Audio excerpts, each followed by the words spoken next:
Live from the 607, it's the Ocho Duro Parlay Hour, where we're talking everything going on in the world of sports.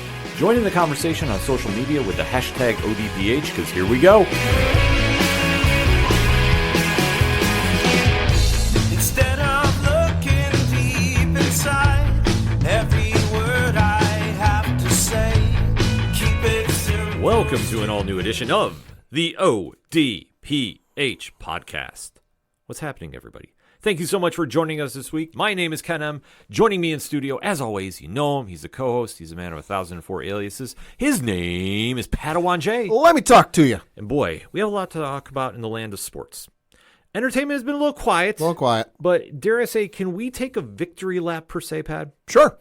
Because as you're listening to this announcement, well, the secret, the surprise, the je ne sais quoi, if you will, of what I am doing now, and now Padawan J is as well, as far as content creating, has been announced that we are going to be rolling out Fanlight Zone in the very, very near future. Mm-hmm. So a brand new pop culture destination that you need to go check out, casting attention on creators and content that you need to know about.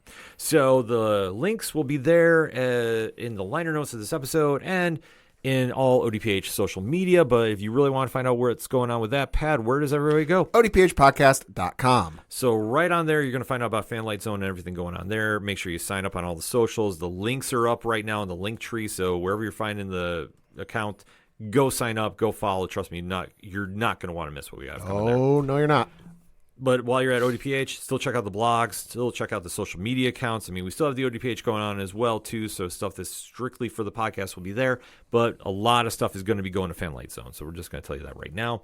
Also, while you're there, check out the Public Store links, check out friends of the show, such as 3FM Podcast, Dragon Master Games, and check out the directory. You know, I'm so wound up to talk about Fanlight Zone. I'm always messing this up. But the directory, Pat, how many overrides are we on? 995,420. And your source? Trust me, bro. So wherever you listen to the ODPH on, first and foremost, thank you for checking us out. It means the absolute world to us. Drop us a review on your favorite podcatcher. I am told it helps the algorithm of the show. Allegedly. So I go with it. So it helps us, help you. Boom. There it is. Last but certainly not least, go check out the music section, which has great friends of the show, such as as Brian Wolf and the Howlers, Second Suitor, Tom Jolu, Shout Out to the Robots and Floodlands. All great musicians. You definitely want to keep a track of what's going on, especially Tom Jolu right now. New music is on the way. Hey. So I can't be more excited to talk about that. And if it's anything else I might have forgotten right now, because obviously a lot of things happen in here behind the scenes, ODPHpodcast.com, and on socials, if you're still using hashtags, why not use the hashtag ODPHpod? If we're talking sports, it is this time of year. One segment is all we need, and that is going to be breaking down the week that was in the NFL. So, Pad, kick us off. Yeah, so we're going to start with my lock, and one of my locks was the Chicago Bears to defeat the New York Giants, which they did handily. Well, not handily. They beat them by the final score of 24-20. Caleb Williams, 20 of 36, 220 yards passing, 1 touchdown, no interceptions, 0 sacks, by the way. Mm-hmm. For the Giants, it was Jackson Dart going 19 of 29, 242 yards passing, no touchdowns or interceptions. Russell Wilson did come in the game towards the latter half of the game because, unfortunately, Jackson Dart did suffer a concussion and went into concussion protocol. We'll get into more of that in just a minute. But Russ went 3 for 7, 45 yards, no touchdowns or interceptions. Tyrone Tracy Jr. was the leading rusher for the Giants, going 14 carries, 71 yards, no touchdowns. DeAndre Swift led the way for Chicago, 13 carries, 80 yards, no touchdowns. For the Bears receiving, it was Rome Odunze, 6 catches, 86 yards, 1 touchdown. And then for the Giants, it was Darius Slayton going 4 catches, 89 yards, and no touchdowns. It is noteworthy that Brian Debble was fired after this game. I don't appreciate the hoodie he was wearing the next day because it's leading to a lot of speculation. Yeah, that is true. Wearing a Penn State hoodie. Yeah. And 2 of his kids go to Penn State. Well, you never know. I mean, we'll have to see where he winds up. I know there was a lot of rumor mill talk. He was going back to Buffalo as the OC. I almost made that joke to you just to see what you would say, but I'm like, I don't need to. I'll discuss that when we talk to Bills. Trust me, I have a lot to say about that. But going to the Giants, this is a game that they had. They were leading, and then they blew in the fourth quarter. Again, for like the 4th time this year, I think? That's the problem. They can't close.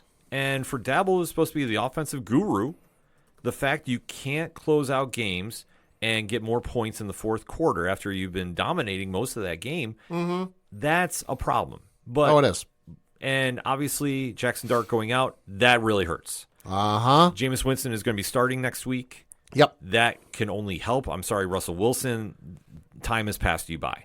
Yeah. It's very clear. He is not the quarterback he once was. No. And I think this is it for him. Well, and the other thing, too, that is concerning for Jackson Dart, I will pull up, because I admittedly don't know this off the top of my head, but I do know one stat about this. He has started in, he's played 9 games this season. So about half the games this year. Through half of his first season, he is on his 4th concussion protocol. That is deeply concerning if I'm, the Giants front office. And we're hoping, time will tell. This could be a flash in the pan rookie season. He comes back his sophomore year and it just absolutely falls off the wheels, which not wishing that on him. But the fact that Jackson Dart is on his 4th concussion, or at least being in concussion protocol for the 4th time this season, very concerning. I mean, it is a problem. It's something they've needed to address for years and they haven't done. And that's an offensive line. And when they've tried going in the draft, it hasn't worked. Okay, listen, if you're trying to make moves, I get it. Yeah. But it doesn't seem like that's the case overall. And now you have your franchise quarterback of the future is now in concussion protocol, like you said, for a 4th time. Yes. That's a problem. So now they're going to need to worry about it. In all honesty, the season is lost. 100%. I mean, you're sitting there at, what are they now? They're 2-8. Yeah. They're 0-6 on the road. Yeah. Like, good Lord. So, I mean, at this situation, there's no point in them coming back. I would just sit him, rest him until he's completely healthy. Yeah. Go with Winston the rest of the way. And evaluate what you got for the rest of your offense. Figure out the running game, because Tyrone Tracy Jr., not a bad game. 14-71, no touchdowns. Okay, that's not bad. Singletary, 8 for 20. Okay. But I feel like you need not necessarily a 1-2 punch, but you need something to complement along with Tyrone Tracy Jr. That's at least a good foundation for the running game. He can't do 140 carries or whatever it would be a whole game if he's the only back.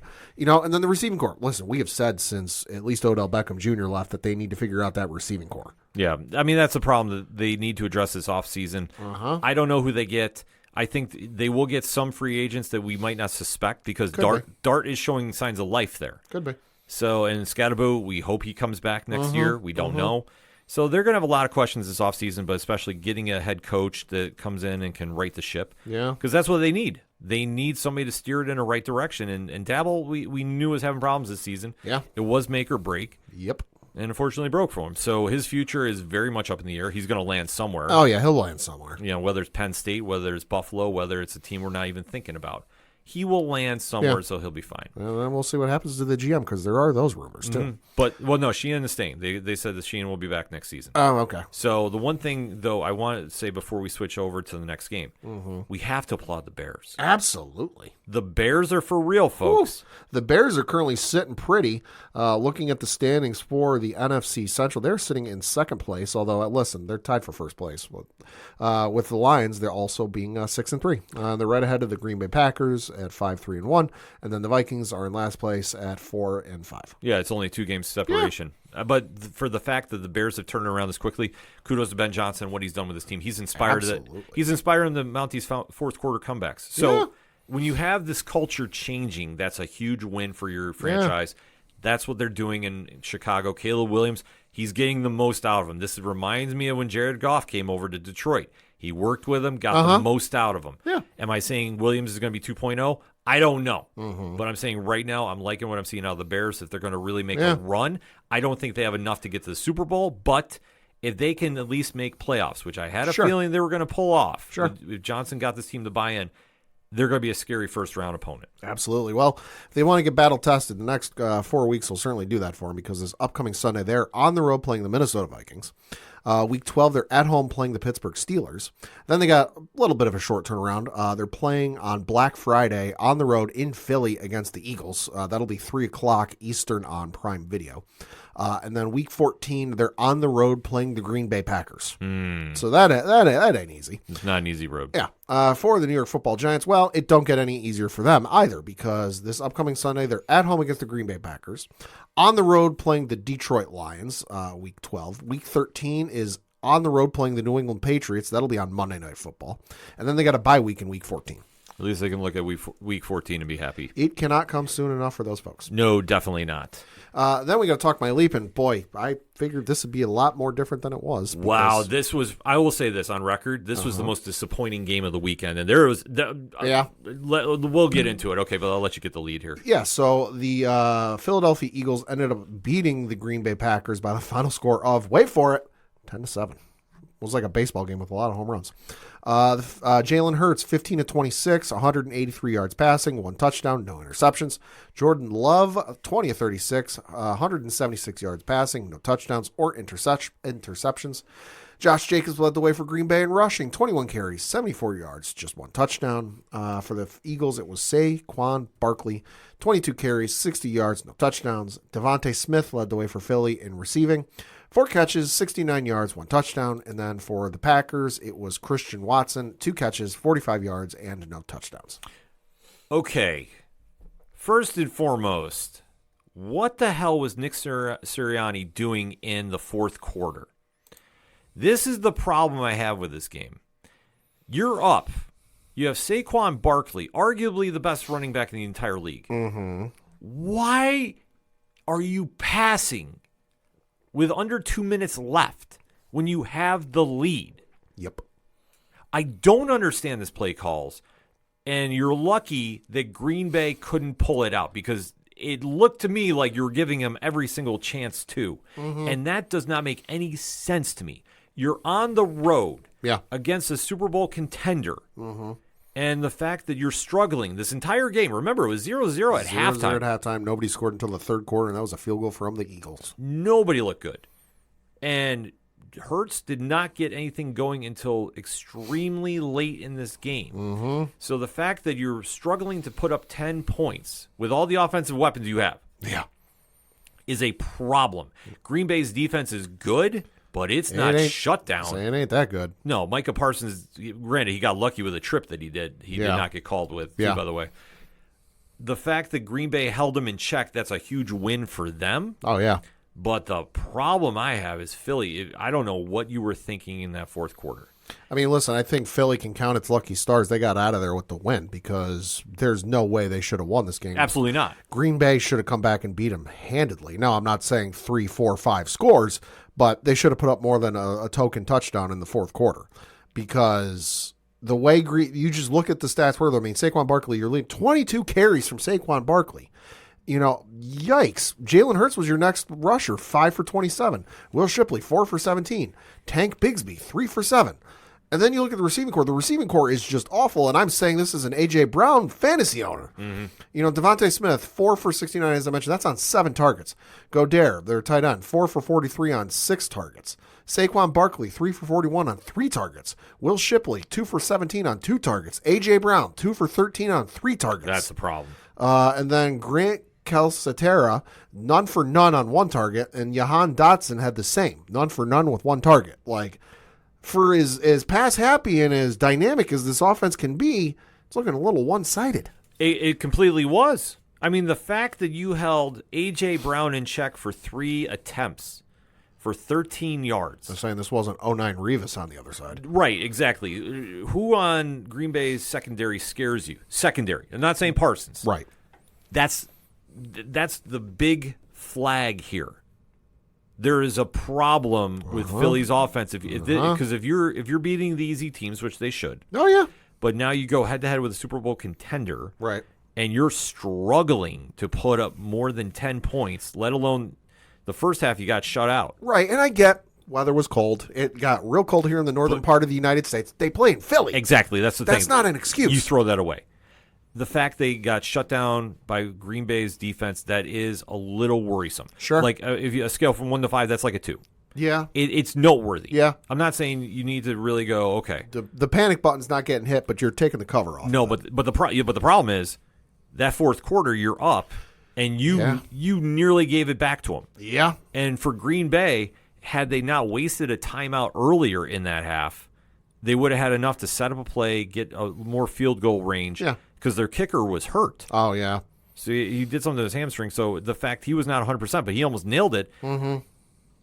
They're lucky they escaped with this one. Green Bay should have won this one. Yeah. Now things are very interesting in the NFC North. Tell me about it. Because Detroit is getting hot at the right time, but the Bears, as we previously just mentioned, Both teams 6-3. they're getting there. And Minnesota, as bad as they've been this season, are still mathematically in this. Minnesota, you don't know who's going to show up each week. Well, that's the whole thing. They've got a lot more issues than we're not talking about here. Right.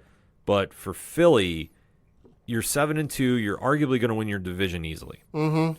However, I would be really worried about Philly getting in the playoffs. Yeah. Because if you have to run into an LA, Yeah. if you have to run into Seattle, or if you got to go against Green Bay again, I don't think you pull it out.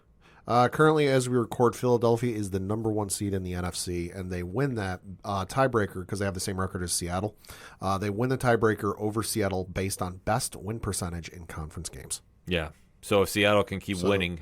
Yeah, so Seattle has to, because if we're going off conference games, because they have the same divisional record, 2-1. Philly's 6-1 in conference. Seattle's 4-2.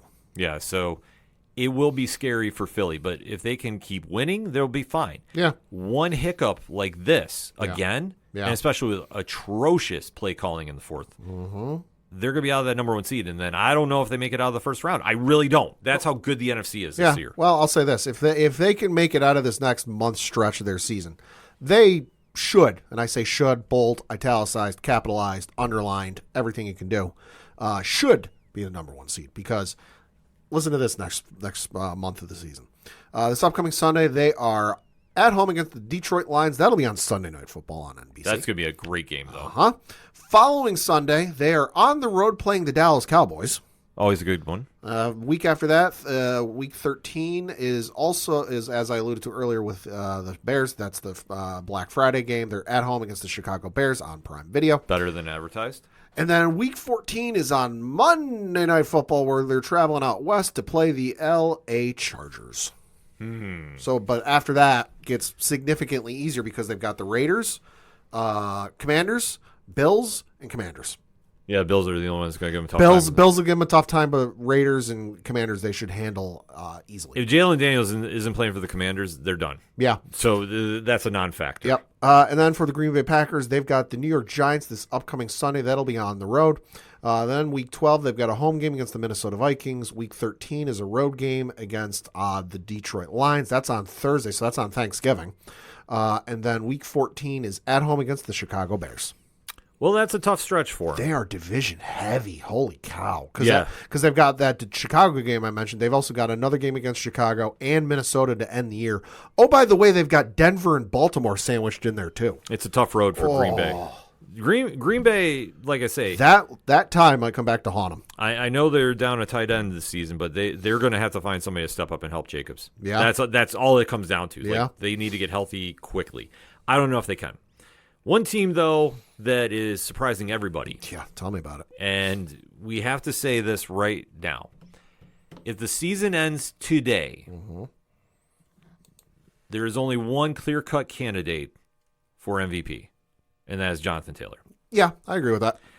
I will say the fact that he has single-handedly carried this team, pun intended, on his back and revitalized a quarterback that was all but forgotten. You have to give him credit for. No, I do. And the team that they faced, it wasn't actually them. It was who was Atlanta? Was Atlanta? It was over in Berlin, too. Yeah. Because this reminds me of Washington a lot. Yeah. You don't know what you're going to get out of them. Yeah. And for Atlanta, they can step up when they wanted to. They did try stepping up. Oh, yeah. But have a career day, Mr. Taylor. Let us talk about the 8-2 Indianapolis Colts. Yeah, so the Colts beat the Atlanta Falcons 31-25 in overtime with Daniel Jones 19-26, 255 yards passing, 1 touchdown, 1 interception, 7 sacks though. Yikes. Michael Penix Jr. 12-28, 177 passing yards, 1 touchdown, no interceptions. Bijan Robinson led the way for the Falcons, 17 carries, 84 yards, no touchdowns. Jonathan Taylor, 32 carries, 244 yards passing, and 3 touchdowns. So to anyone playing him in fantasy this week, I'm sorry, your matchup was over before noon. It wasn't. I have Jonathan Taylor on 3 teams. Oh. I lost one game because of Ladd McConkey's 53-yard fourth quarter whatever. Oh, no. I lost my game by 1 point. Oh, you hate to see it. Yeah. Then to the receiving portion, Tyler Warren led the way for Indianapolis, 8 catches, 99 yards, no touchdowns. And then Drake London led the way for Atlanta with 6 catches, 104 yards, and 1 touchdown. So to your Jonathan Taylor point, I agree wholeheartedly. Listen, I love what Drake May is doing. I love the numbers he's putting up. You know, the sophomore, whatever you want to call it. There ain't no sophomore slump with this kid, but the progressive step forward he has made this year, simply phenomenal, especially considering the nonsense he went through last year. Especially when you think about it, he's on his 3rd head coach and his 3rd offensive coordinator, technically, if you want to go back to his senior season back at UNC in 2023. So he's had 3 head coaches, 3 offensive coordinators in 3 years, which is less than ideal for anybody, especially when one of those years is the college into pro jump. Phenomenal numbers. Tremendous. I love to see it. But I can't deny what Jonathan Taylor is doing. He's first in the NFL in carries, 189. He's first in the NFL in yards rushing with 1,139 yards. Dude's over 1,000 yards rushing, and he's at the halfway point. Yeah. I'm not saying he's going to crack 200, but you know what? He's going to make a run for it. He'll make a run for 2K. No pun intended, which I don't think we've seen since Chris Johnson. It's been a while. It's been a while. And then, of course, he's number 1 in the NFL in rushing touchdowns with 15. It's simply tremendous. Now, the only thing he's got working against him, and I can't take credit for this because I heard Adam Schefter mention this on ESPN, I believe it was on Monday, and he looked back at the one thing he said is he doesn't have an MVP vote, and he's glad he doesn't because he's not sure he'd be able to pick a first, second, and third place for MVP this year just because everyone who's a contender is so good this year. But the one thing he said is he looked at the last 10 years of NFL MVP voting, which was however many votes, first place votes. And out of all of those votes, only 1 vote did not go to a quarterback position player. And that was Cooper Kupp a couple of years ago when he had the Triple Crown season where he led all the top 3 statistical categories for a wide receiver. So I think Jonathan Taylor should get it. But I think if we look how the NFL has been the last 10 years, barring something bizarre, he might not get it. Well, the argument you can always make for an MVP is this. If you take said person off their team, what is their record? Sure. And as wild as this might sound to some, they still have Daniel Jones. Yeah, this is true. Which he has found a resurgence because he has an offensive line. Giants take notes. Yeah, no kidding. So that's the only thing that hurts him. Mm-hmm. But I would say it's Taylor that is making Jones better. Sure. That's my argument for this. But if you ask me right now, like who's going to win, it's going to be Sam Darnold. As wild as that sounds, for what he's done out in Seattle, I think you have to give it to him. May is in that conversation, though. Oh, yeah. Easily. Oh, yeah. I would say Josh Allen was until last week. Yeah. That kind of ruined anything. The one I kept hearing thrown around the last couple of days is Stafford. And I'm like, Stafford's doing it he's quiet. good. He's doing it quietly. Yeah. That's the problem. But here's the thing. If you remove him, what happens with that team? But that team is not. Sure. It's tough to say, but like if you remove him, I still think they win games. If you remove Darnold from Seattle, they lose. They lose outright. If you lose Drake May, New England is not the same. Not wishing it. No, I know. No, you're right. But that's the argument. I've seen her backup Completely. Like I say, you have to think about if that person that you're selecting for MVP is not on that team, what happens? And Seattle is flying under a radar right now because nobody's giving them the credit they deserve except like real NFL insiders. Right. Because they see what's going on. And with Darnold and what he's done with this team. Sure. Things I never thought I'd be saying, but here we are. Hey, get him away from the ghosts. Magic happens. Yeah, well, that's why I say you get him around a culture that can really develop a quarterback. He's fine. This is the same thing you make for Daniel Jones. Now, for this game alone, though, who is Atlanta? What is Atlanta? Yeah. Atlanta will show up when we don't expect them to. They got up for this game. I think they also took their foot off the gas. Oh, completely. They gave up 13 points in the first quarter. Okay. Made some adjustments, locked it down, kept Indianapolis scoreless for the next 2 quarters, but then in the fourth quarter and overtime, gave up 18 points. Well, if you think about this, how wild would this stat have been? Atlanta wins by 6. Sure. Jonathan Taylor runs for 244 yards and loses. Or he runs over 200 yards and loses. Because I would say, I think the, like I say, you have to kind of factor in that, like that stat line. And if they lose, it's all for nothing. Yeah.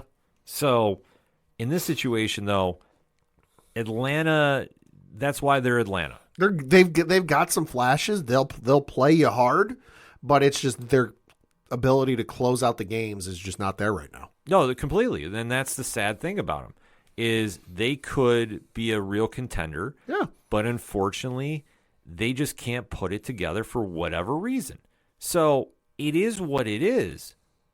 Until they get it figured out, I mean, they're gonna be stuck this way. And maybe Penix is the guy to get them over the hump. I don't know. I can't say 1,000% that that's the case. Right. Because I genuinely don't know. I mean, the jury is still out with me about him. I don't think, in that sense, he's that good. But it's like in the same time, he's not bad. He's not bad. Like he's somebody that I think still needs to find his groove and go from there. Yeah, he's not bad. I mean, I think he's taken a little bit of a step forward. Is it necessarily the jump like we've seen with Drake May from his first year, second? No. But is he showing at least enough that I'm like, all right, you know what? You give him a little bit. A little bit more time. He might find it. Yeah. Because, like I say, when you take a look at that stat line, now, granted, a lot of those yards for Jonathan Taylor came in that overtime section. Yeah. So we have to remember that. That could make an argument for the stat line. But still, I mean, at the end of the day, though, Indianapolis won a very gritty game. Mm-hmm. It wasn't pretty. No. They're 8-2. They're the bells of the balls of the AFC. But again, I brought it up last week. I'll bring it up again this week. You look at their record. Oh, sure. And I'm not going to go through the whole laundry list, but you look at the teams they've lost to. They lost to week 4 to the LA Rams. Yeah. 27-20. You look at the standings and where the Rams are currently sitting. Well, the Rams are currently sitting in 5th place, 7-2.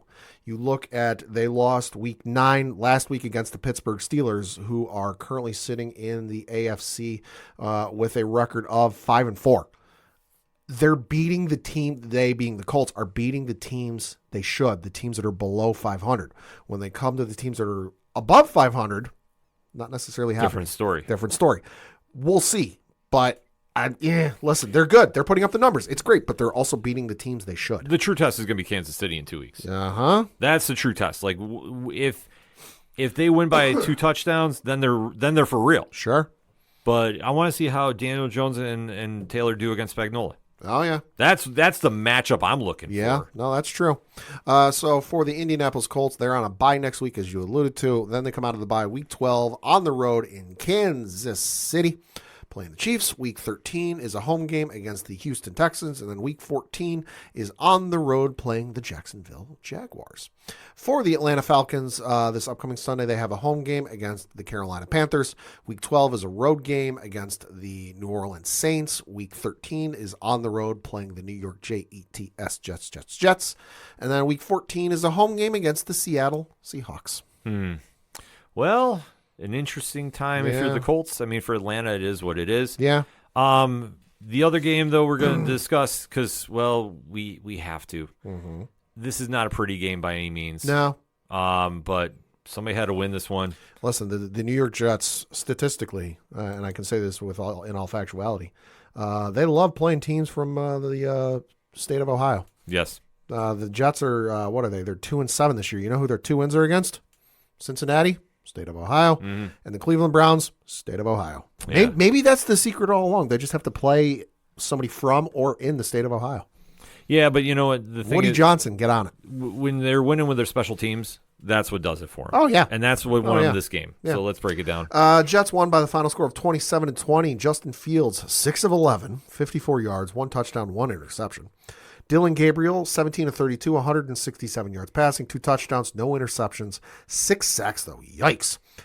Quinton Judkins led the way for Cleveland in rushing, 22 carries, 75 yards, no touchdowns. Breece Hall led the way for the Jets, 21 carries, 83 yards, no touchdowns. Breece Hall also led the way in receiving, although it was on 1 catch, 42 yards, and 1 touchdown. And then Jerry Jeudy led the way for Cleveland with 6 catches, 78 yards, and 1 touchdown. Well, the easiest way you can describe this game is the Jets pulled off something we don't see every day. A win? A kickoff and punt return for touchdowns. Only in Madden. Yeah, so that's the ball game. There's nothing pretty to talk about with this game. No, the fact that Justin Fields 6 of 11, I almost went, wait, what? Yeah, but that's what did it. I mean, for the Browns, they need to do a lot of work. Just to put it mildly, like from what I've seen, Whether their coach stays or goes, that's a whole different ball of wax. Stay or will he go? Dun, dun, dun, dun, dun, dun, dun, dun.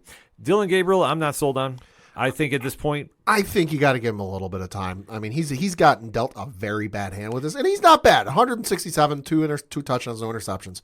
The 6 sacks, yikes. But then again, Joe Thomas isn't on that offensive line anymore. oh right, no, I mean Cleveland needs to do work, but I think You got to give him something for a run game because Quinton Judkins, 22 of 75. That's 3.4 yards a carry. Yeah. That is awful.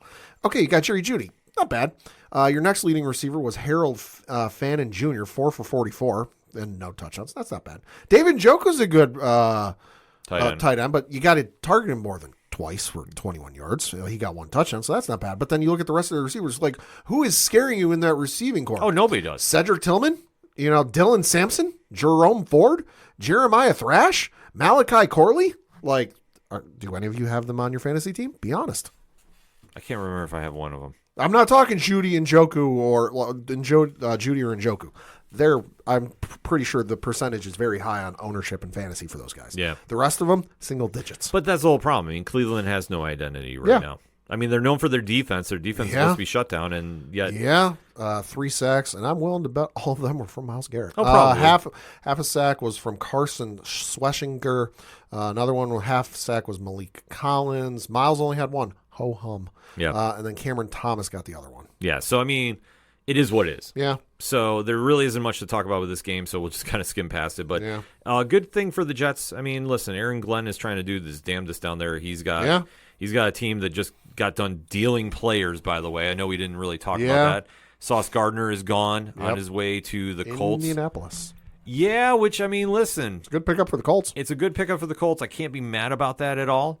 The fact that they tried making some moves. Sure. Listen, some people might criticize about the draft picks. They got a lot of draft picks. They got a lot of draft picks, but they're fully convinced they're going to win now. Which, I mean, listen, their owner is all for it, so why not? That's the thing you have to keep that in mind. If you're going to take a swing there. Jets are collecting draft picks like they're the Oklahoma City Thunder. Yeah, so I mean, the fact they got a haul from Indianapolis is huge.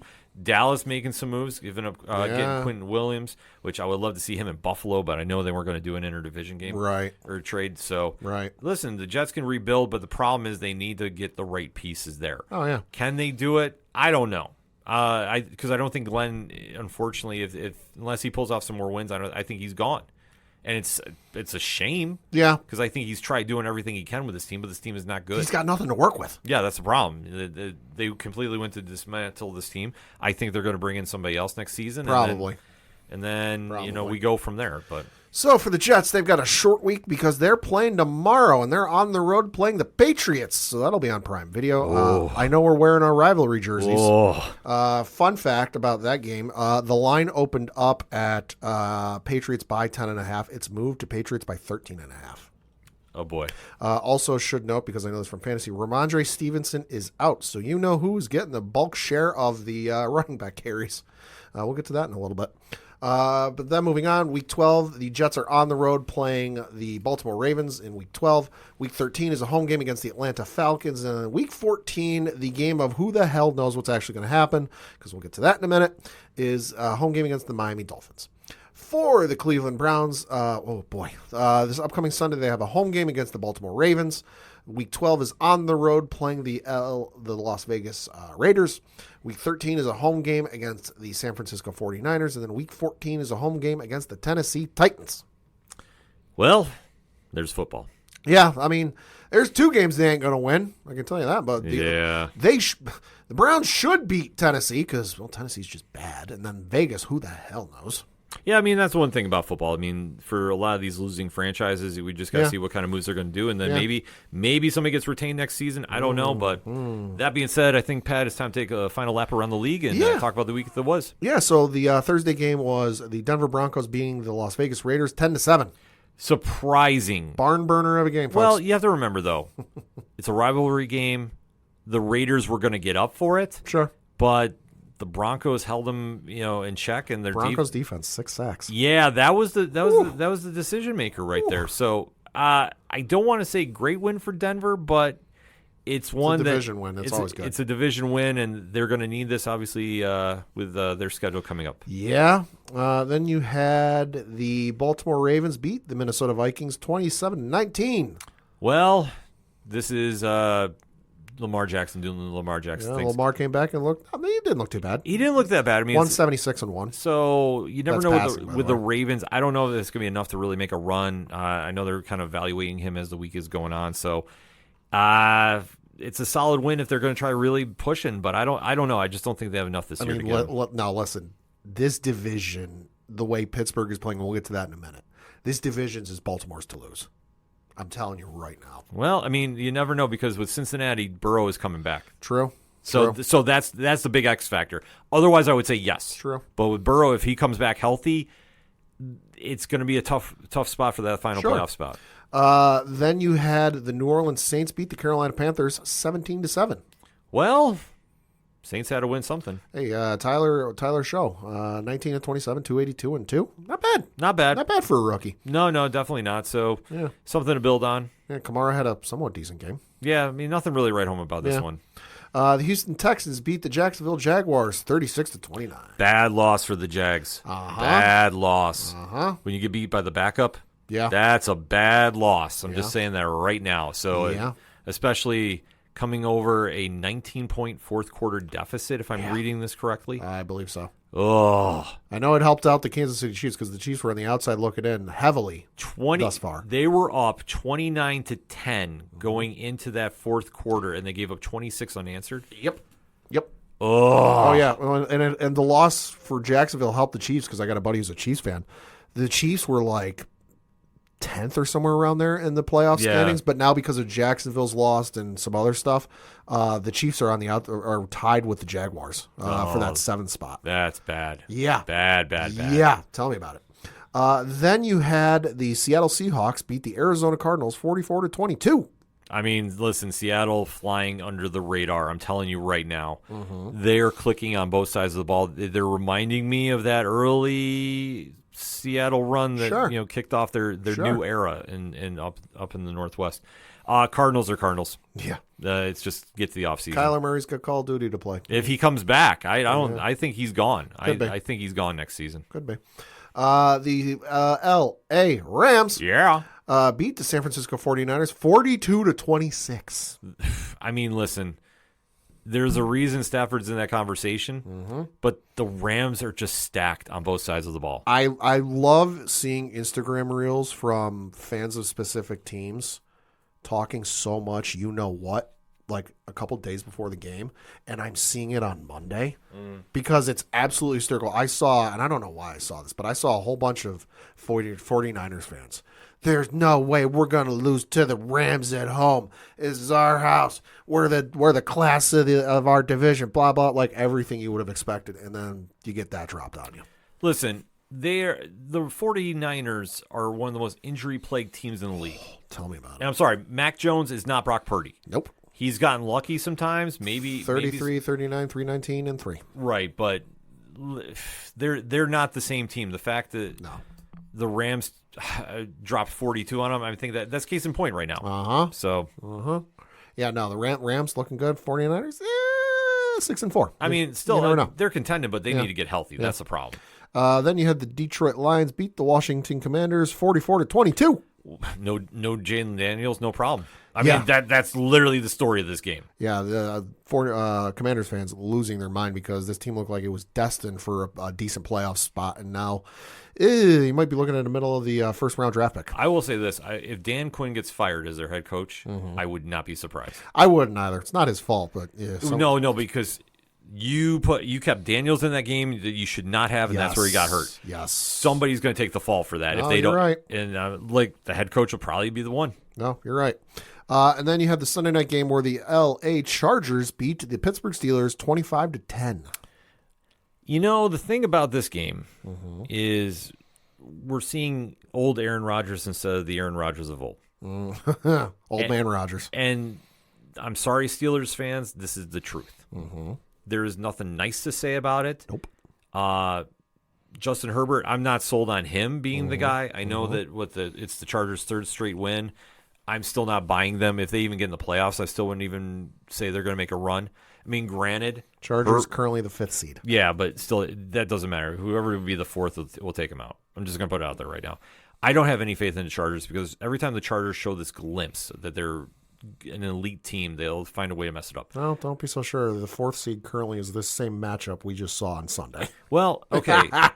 Then that being the case, they might get to the second round and then they'll lose. But either way, like I say, Herbert, he got lucky that the Steelers forgot to cover Ladd McConkey. Yeah, you're correct too. It is the Chargers' 3rd straight win. Yeah, I mean that's the whole thing. Pittsburgh did it to themselves. Yeah, I mean Pittsburgh. Listen, I hate to say it, but in the last month, you're 1-3. Yeah, you're falling at a time when you should have been sailing upwards because Lamar Jackson is injured. Oh, they had every right to win this. Joe Burrow is injured, and they brought in Joe Flacco, and that really ain't doing nothing. Cincinnati brought in Joe Flacco, that really ain't doing nothing for them. This division was yours for the taking, and you're fumbling it away. Yeah, completely. So, moving on, we got to talk about our 2 games. We'll start with mine because congratulations to the New England Patriots. You are the official NFC South champions. Yes. I say that because, well, we beat every team in the NFC South this year, winning against the Tampa Bay Buccaneers by the final score of 28-23. Drake May, 16-31, 270 yards passing, 2 touchdowns, 1 interception, which was just absolutely awful late. Had no business making that throw. Mm-hmm. Baker Mayfield, 28-43, 273 yards passing, 3 touchdowns, no interceptions. Sean Tucker led the way for Tampa Bay in rushing, going 9 carries, 53 yards, no touchdowns. Travian Henderson, have a game, why don't you? 14 carries, 147 yards rushing, 2 touchdowns. And then for receiving, it was my new favorite receiver. I know you appreciate the hell out of this guy, especially on social media. Yep, love Mac. Mac Hollins, 6 catches, 106 yards receiving, no touchdowns. And then for Tampa Bay, it was Emike Egbuka, 6 catches, 115 yards, and just 1 touchdown. So first of all, can we just make it a rule and spot the opposing team a touchdown to start the game? Like, because the Patriots, whenever they start the game and they let the other team start with the ball, there's always or almost always an opening drive touchdown. I think 7 out of the 10 games they've played or whatever, the opposing team has scored a touchdown on the opening drive. So can we just get it out of the way and just spot them an opening touchdown and move on with our lives? The other thing too, this run defense for the Patriots continues to amaze and astound me because this was the highest number of rushing yards given up in the season thus far. Nobody has gotten, except for Tucker, nobody they've played has gotten over 50 yards, which was a record going into this game since like the 60s or 50s or something like that it hadn't happened. But they held Bijan Robinson to 46. They held Cleveland to 18. Tennessee and this is their leading rusher, by the way. They held Tennessee to 22. They held Kamara to 31. They held James Cook to 49. Chuba Hubbard to 49. Warren from Pittsburgh to 47. Kane from Miami to 30. And then Genti from the Raiders to 38. So this run defense continues to impress and astound me. I don't know whose idea on the offensive side of the ball it was to put Kyle Tonga in as a fullback, but oh my God. Smart move. Oh my God, it works because how the hell are you going to stop a 6'2", 6'3", 300+ pound defensive tackle as your fullback? If you don't know what I'm talking about, I think it was the second touchdown run Travian Henderson had where he pancaked 5 Buccaneers defenders. Absolutely insane. I couldn't believe because I didn't think he was going to get through for first down, and then he's going down the field and he's crossing to the other side of the field, looking at the coaching staff going, should I score or should I just keep running to run out the clock? Absolutely insane. I haven't seen it. May had a good game. Not his best game. He had the 1 interception late, which was in the red zone. Certainly not what you want to see. But then you look at the receiving core. Receiving core, like I said, was great. You had Hollins with 106. Kyle Williams actually showed up. Holy shit. Hasn't done much all this year for the rookie. He had the 1 catch, 72 yards, and a touchdown. Diggs had a decent game, 5 for 46. But the team looking very good, I will say. It's just the second half is where I'm noticing they make their mistakes because they come out of the second half and it's like run, pass. And they're extremely conservative when they get the lead. I'm not saying you got to score every touchdown, but good Lord, score more than you're doing in the second half. I'm going to say this right now. The whole defensive tackle as a fullback is going to be the new tush push. Everybody's going to be trying to do it now. Could be. It's going to be the new Wildcat. Could be. It works. But listen, Bravel is the new Belichick. He's somebody that was under that learning tree. He understands how to run a team. You can see in Tennessee he did great. Yeah. He just needed more offensive weapons. Just don't ask him about Tennessee ownership. Oh, right. Well, I mean, you could definitely tell there was frustration there. Still is. You think about like how it was arguable that he should have been let go. He had a contender there, and then look what happens when he falls apart. Yeah. You take a franchise guy away from your organization. Look what happens. Yeah. Yeah. So that said, he's doing things in New England because Robert Kraft knows how to work with him. Yeah. And they're all on the same page, and they're letting him be him, and he's having fun. And it's weird as to say because isn't that really the Patriot way? It's always do your job and X, Y, and Z. He's a player's coach too. He's a player's coach, and he's getting the most out of his team because he's trusting them to do it. He's being tough when he needs to be tough. And I say the one thing I like that he's doing is he's greeting after every win. He's greeting every player as they go into the locker room. He's giving some a little more love than others, but he's like, "Hey, great job to every player. Love that." And then when a player is injured, no matter where they are on the field, he is right there making sure they're okay. He had the one guy, it was I think late in the second quarter, was on the other side of the field, down towards the end zone. He came across the field and went down and was holding that dude's hand, making sure he's okay. Vrabel's great. Like I say, he's the one thing I hated seeing him go to New England because I was like, he's going to turn that ship around. Yeah, he between him and the head coach for Seattle, my top two contenders for coach of the year. Oh, easily. Seattle's coach has got it locked in. But I will say this: if New England has a better record or gets further in the play, like they'll find a way. Like Vrabel should get it, because this team was not expected to get there. Yeah, there was okay. But no, for the couple of for the schedule of these two teams you've got, like I said, the Patriots. We've got the Jets coming up this Thursday. After that, they've got a road game against the Cincinnati Bengals. Week 13 is the Monday night game against the New York Giants, and then they got a bye week. Well, the Bengal game could be interesting. Joe Burrow is doing limited practice right now, Yep. so if he comes back, that could be the week. Yep, and so we'll see. But I think the Bengals game is kind of a toss-up because you don't know which version of Joe is going to show up. Is it going to be the Joe that was throwing the ball around like he was before the injury? Then it might be interesting. But if he's kind of limited, not doing as much as he was, it could still be us. But no, after that it gets interesting because they got Buffalo, Baltimore, the Jets, and Miami. Yeah, so thank God that Miami game isn't in Miami. Patriots in Miami late in the season. I know how that goes. It's not good. For the Tampa Bay Buccaneers, they've got the Buffalo Bills up in Buffalo. Good luck, Tampa Bay. This upcoming Sunday. After that, they've got a road game against the L.A. Rams. Yeah. That's on Sunday Night Football. And then they've got the Arizona Cardinals at home on Week 13. Week 14 is a home game against the New Orleans Saints. Well, that's an interesting matchup that they're going to have this week. I'm going to say because with the Bills, oh boy, listen, give me the disclaimer. The thoughts, views, and opinions are that of Ken M and do not necessarily reflect that of the ODPH. Listener discretion is advised. Buffalo decided to buy into their own damn hype again. And this has been something that if you're a longtime listener to the ODPH, first and foremost, again, thank you for checking us out. It means the absolute world. Buffalo does this under the Sean McDermott era, and I don't understand where the lack of coaching is coming in on this, but this is clearly what is happening.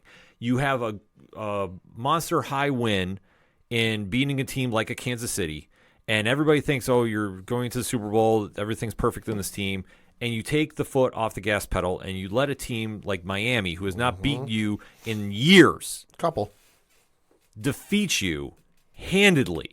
This was an embarrassing loss from top to bottom, with Miami winning 3-0 to 13. Buffalo was shut out for 3 quarters. Josh Allen, 28 of 40, 306, 2 touchdowns, 1 interception in the red zone. This is the Dolphins' first win against the Buffalo Bills since September 25th in 2022, where they won 21-19. Exactly. James Cook, 13 for 53. Shakir, 7 catches on 9 attempts, 58 yards.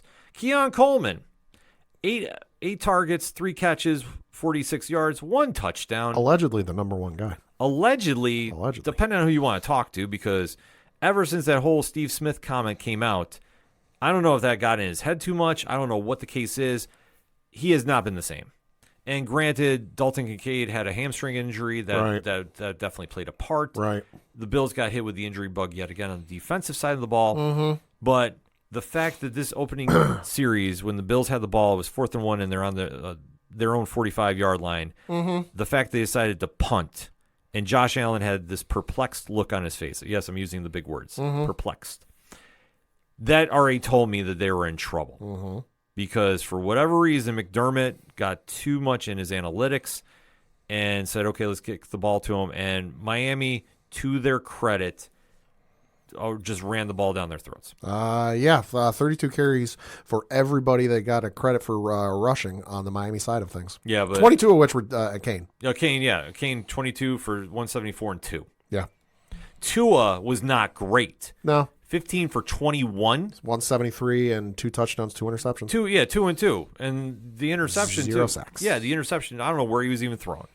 Jaden Waddle, who allegedly the Bills offered a number 1 pick for in 2027, but I guess the argument allegedly was for 2026 and they didn't want to do it. So they let him stay there and he burned him for 5 for 84 and 1 touchdown. 7 targets. So it all comes down to the Bills bought into their own hype. Yep. And went in complete meltdown mode. And their defense didn't show up. Yeah. Now, I don't know if they were out too much partying on South Beach, but as a lifelong Bills Mafia member, this happens whenever they have a big win against, whether it's a Baltimore, whether it's a Kansas City, whether it's against a San Francisco, whoever the case is. Like if they're supposed to be a top team and they show up and they show the potential of this team, they always find a way to falter in some degree the week after. I mean, listen, the concerning thing for Buffalo is the run game. It was your lowest leading rusher since the Patriots game in week 5, where your leading rusher was Josh Allen, and he had the same amount of yards. Since then, you'd had Cook with 87, Cook with 216, and Cook with 114, so that's certainly a concern. The other concerning thing I get is, listen, Buffalo's tight end group deserves all the credit and all the praise they get. It's one of the best tight end groups in the NFL right now between Shakir, Kincaid, and Knox. But when you have 28 receptions, you can't devote almost half of them to your tight ends, because you take out the tight end, I think Keon Coleman, 3 targets, Jackson Hawes, 1, Terrell Shavers, 1, Ty Johnson, 2, Cook, 5, Curtis Samuel, 1, Elijah Moore, 2, Ray Davis, 1. Yeah. Like the defensive coordinators and the guys on the field on defense are going to start keying in these next couple weeks going, hey, they love to throw to their tight ends. So let's put some guys on there or come up with some schemes that take the tight ends out of it and force them to beat us with their receivers. Yeah.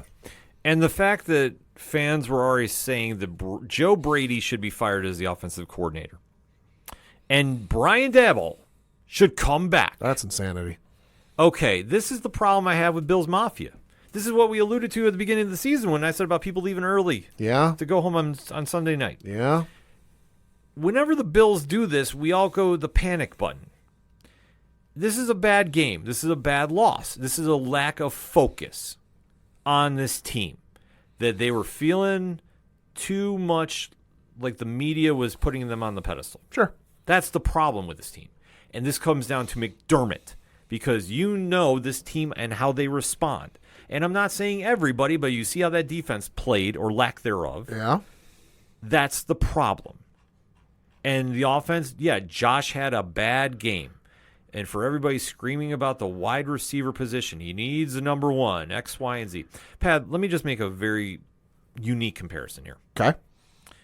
Aaron Rodgers' heyday in Green Bay. Mm-hmm. How many number 1s did he have? Couple. Now, Greg. Few and far between. Yeah, I was say there wasn't anyone for like a super long, sustained period of time. You could make an argument, and it's an argument for Greg Jennings. Yeah, you could. Yeah, could.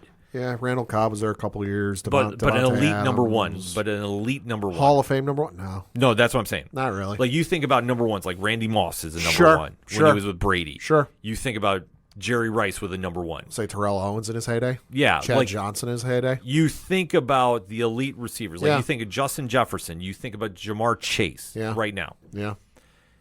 Okay. How many of those players are getting their quarterbacks getting to the playoffs here?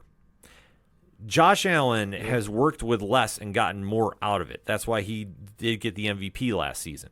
Why? Because you take him off this team, and this team is 500 at best. Sure. That's how good he is. He had a bad game. His wide receivers are not great. Keon Coleman is struggling. Mm-hmm. It is what it is. Sure. Did they make a bad pick with him? Debatable. I mean, he wasn't supposed to be a speedster, but 32 catches on the year, 330 yards, and 3 touchdowns. yeah, not all below at least. Well, the touchdowns is tied for 45th. Yards is tied for 67th, and receptions is tied for 54th. Yeah, but like I say, not an elite receiver. But he was never expected to be an elite receiver. Right. It's like trying to say Julian Edelman's your number one receiver. Right. That's the whole thing. On the depth chart, he might be, but in all actuality, he ain't a number one. Right. Shakir is the number one on that team. Everybody knows it. Yeah. So the only thing he needs to do, as in Coleman, is give him some protection and give him some relief. So you have another viable option. Yeah. He's struggling. So this is where, if I'm the coaches, I sit with him this week and I'm like, okay, what do we need to do to figure this out? Sure. And that's what you need to do. That's why you have Gabe Davis on your practice squad. You brought him back. Yeah. You know somebody that knows the system. Yeah. That's why you just got, and I'm apologizing, I'm blanking on the guy, was released from Kansas City. And now he's on the practice squad. Oh, okay. This is when Tyreek Hill made the comment, like, oh, he went to the ops. Yeah. Paraphrase. Yeah. So, that being said, they are making some moves. This is a bad game, but this is a bad loss. But it comes down to lack of focus. And I'm just saying it right now. How this team responds against Tampa Bay is going to say if this team is a pretender or that was a bad game. Mm-hmm. Like, in all honesty, you need to really put this into perspective. This is a lack of focus on the coaching staff because this team was not ready to play. Miami wanted this more. Hardman is the wide receiver. Yeah. McCole Hardman. So, that being said, the Bills need to come out. This is a must-win. Oh, absolutely. They need to make a statement win by 10 points. Because right now the Buffalo Bills are sitting in 6th place in the AFC playoff picture, just ahead of the Jacksonville Jaguars at the 7th spot, who are 5-4. And then you got the Kansas City Chiefs right there at 5-4 as well. Yeah, but this is a problem. If they're not going to win the division, it is what it is. Which statistically doesn't look like it's going to happen. It's going to be tough, but you never know what's going to happen with the Patriots, and that's just because right now Patriots have a 71% chance to win the division. Buffalo Bills, it is 29%. Yeah, because they would need the Patriots to have like a really bad streak happen, which right. I don't think is going to happen, to be honest with you. Probably not. No, but hey, weirder things have happened. Weirder things have happened. Miami won a game. Congratulations. Yeah. Mike McDaniels is still gone at the end of the season, so it doesn't matter. Probably. Like they're gonna completely rehaul that team. Yeah, more than likely. So for the Dolphins the next couple of weeks, this upcoming Sunday, technically a home game, but it's over in Madrid, Spain. It's the first NFL game over in Spain. They will be playing the Washington Commanders. So for those of you on the East Coast, get up early. 9:30 a.m. game on NFL Network. Then, of course, since they're coming back from 2 weeks overseas, coming back from overseas, they've got a bye week in Week 12. Coming out of the bye week, they've got a home game against the New Orleans Saints, and then they're on the road Week 14 against the New York Jets. For the Buffalo Bills, as you alluded to, Ken, they got this upcoming Sunday a home game against the Tampa Bay Buccaneers. Then they got a quick turnaround because on Thursday, November 20th, they are on the road, Prime Video, 8:15 p.m., playing the Houston Texans. Then Week 13, they are on the road playing the Pittsburgh Steelers, and then they've got the Cincinnati Bengals at home Week 14. Tough stretch. Tough stretch. I mean, it is what it is, but if you're supposed to be a Super Bowl contender, you got to step up and win those games. Mm-hmm. So Tampa Bay is going to be the real benchmark against them. If they still have to face a backup quarterback in Houston, right? Should win, but hey. They should win. But if they lose that one, then you can really start making some noise about the future of this team. But they need to respond, and that's going to be the question mark. Can they do it? Debatable. I'm going to say it right now because Tampa Bay is no joke. No. But if it's cold Speaking in Buffalo, they got a chance to do it. This is true. Crazy week. Whoa. I had to get that out there because, all the talk of Dabble coming back as OC after one game. Relax, people. But send him to Canada. Have him go play in the Canadian Football League. No, I got to. You know what they should do is just have him go to the Jets. Yeah. That would make the most sense. Yeah. A lot of football to talk about. See, you could definitely tell we're deflated about that, so we're going to get a quick break out of here. But in the meantime, hit us up on the hashtag ODPHpod. Week 10 of the NFL is in the books. How did your team do? Is your team going to the playoffs? Or are they going away in the offseason? What is the deal? We want to hear about it. So definitely hit us up. Let us know. We're going to get our last break out of the way. We'll be right back.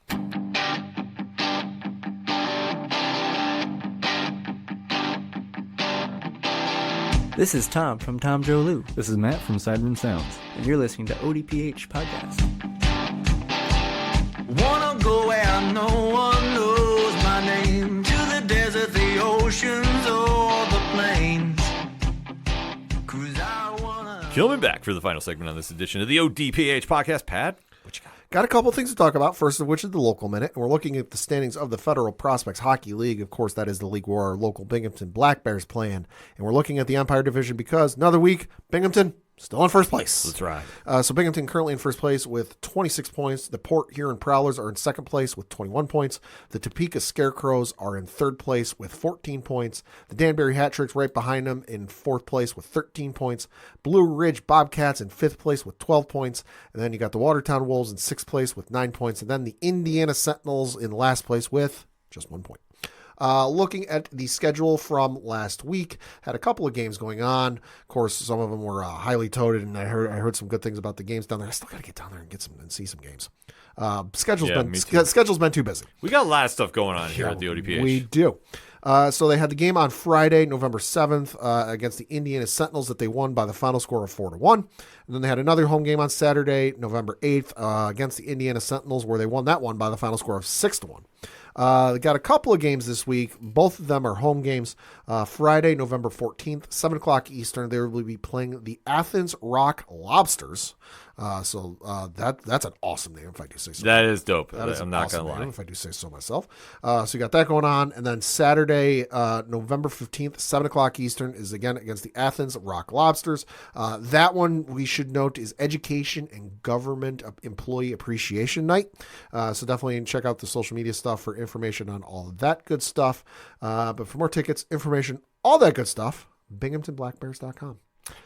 Yeah, it's that kind of season with hockey right now. I mean, nothing really to talk about with the Rangers. Listen, they got a home game win. Yeah, they had to score like 6 points, and it was against Nashville. But hey, listen, I will take it for what it is. I mean, unfortunately, they want to mess around with everybody in the league right now, which is fine. Like, listen, if you want to go and toy with everybody and kind of seem like everything's falling apart, it is what it is. Fourth in the Metropolitan Division with a record of 8-7-2. Yeah. But they're starting to come alive. Like I said, great win against the Predators, and then obviously they're playing, as we were recording tonight, against the Tampa Bay Lightning. They're up 3-1 in the first period. Let's ride. So you know what? That's all you need to talk about there. JT Miller, Will Cooley, and then somebody else scored. I can't see who it was. Somebody else scored the third goal for the Rangers, and then Scott Sabarin scored the goal for the Lightning. Well, you know, like I say, still early. Yeah. But there is a few other sports stories we're going to hit you with on the way out the door. So, Pat, you want to lead off? Yeah. So, the NCAA has placed Michigan State football, and note I say football, not basketball,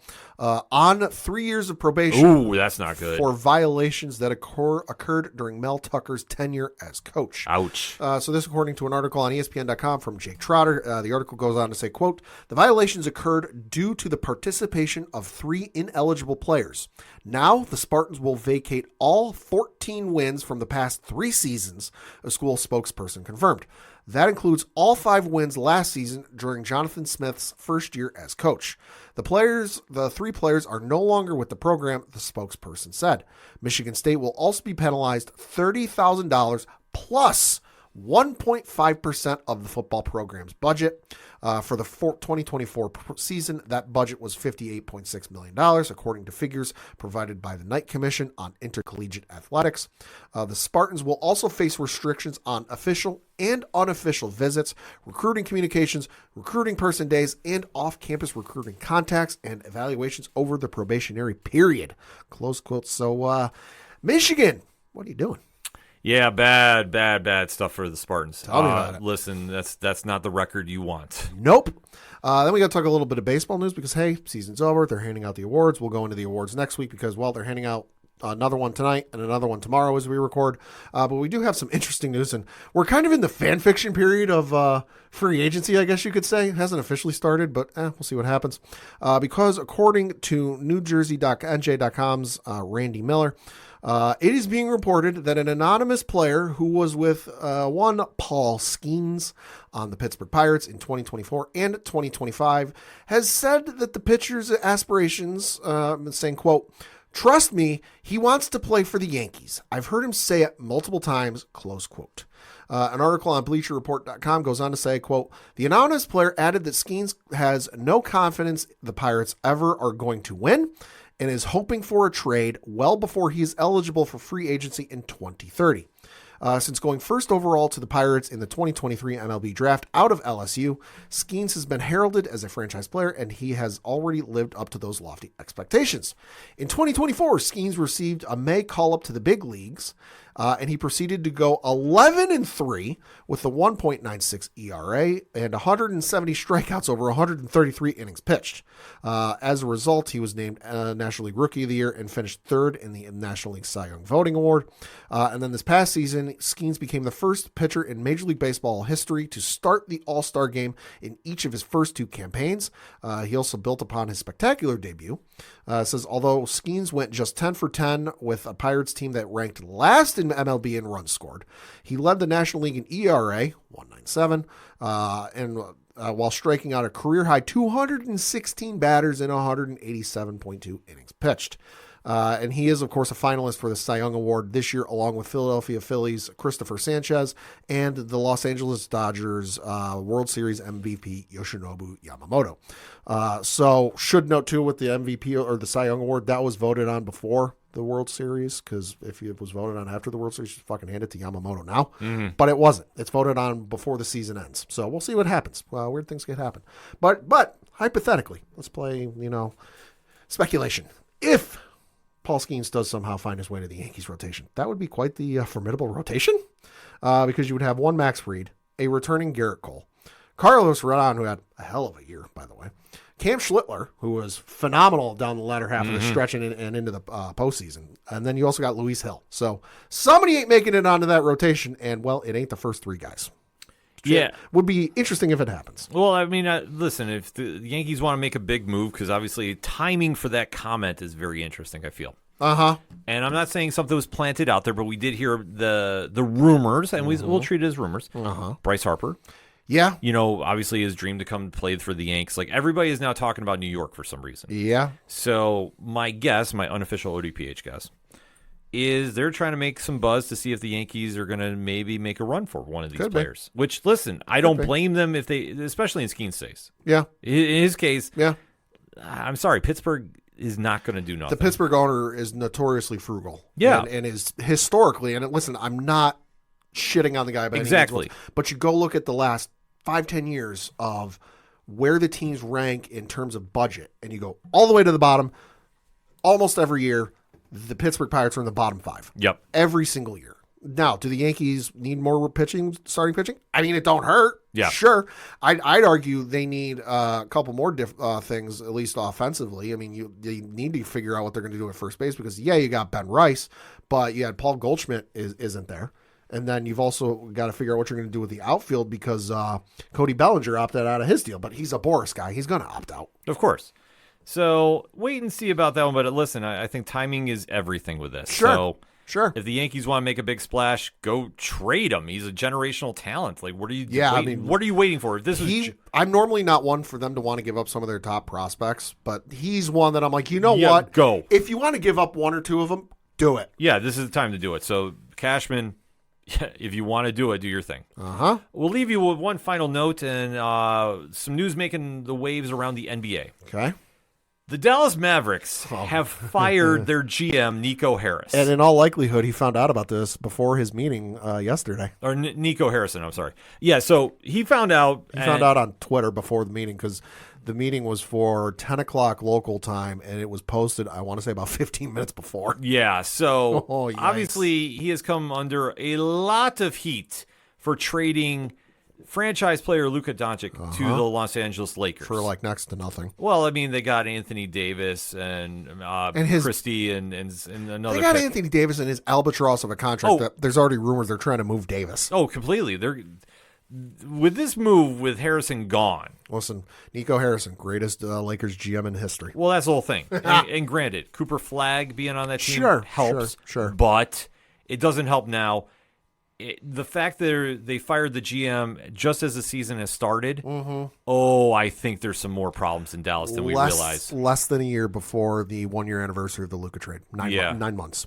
I think it's also telling that, you had this happen, and then this is also coming off the heels of his stellar reception with the fans after the trade happened. Oh, completely. And the nonsense that went down with his reaction to that. Yeah, so to be fired over fan reaction, which, I mean, let's face it, this is the honest truth.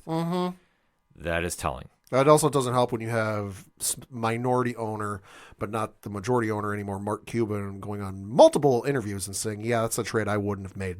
I don't think anybody would have made that one.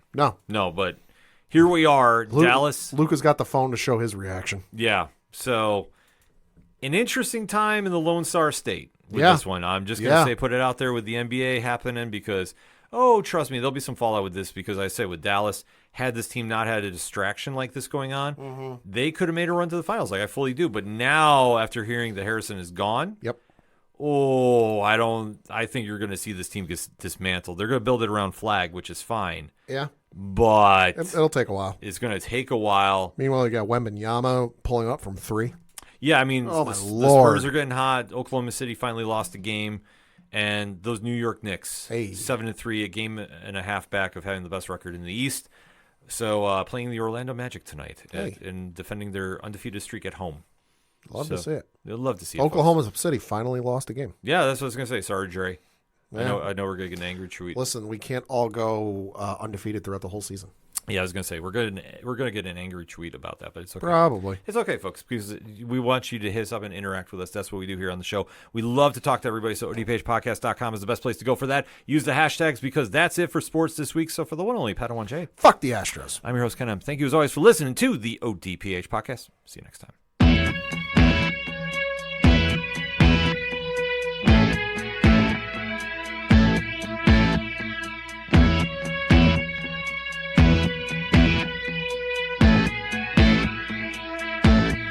It's such waste of time swiping left and swiping right on people you could know. 'Cause anyone who's worth a damn be worth way more than a picture could ever show. You could find the right light, find the right angle, and never find your soul. And it can feel like a losing battle, and this plot is full of holes. This modern way of finding love just makes me feel so alone. And I can't be the only one sick of staring at my phone. So look up, talk to me, a better way to spend our energy. Just look up, talk to me. We don't have to float alone on the open sea. Don't know that I believe in the old time fable. Everyone has just one true love. All I know is you're across this table, and you're all I'm thinking of.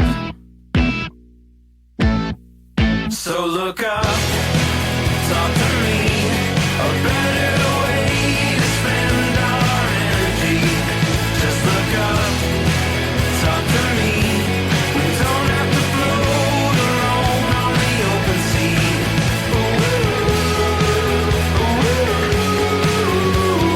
Talk to me.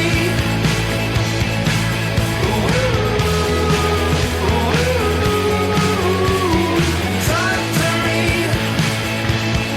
It's such waste of time swiping left and swiping right on people you could know.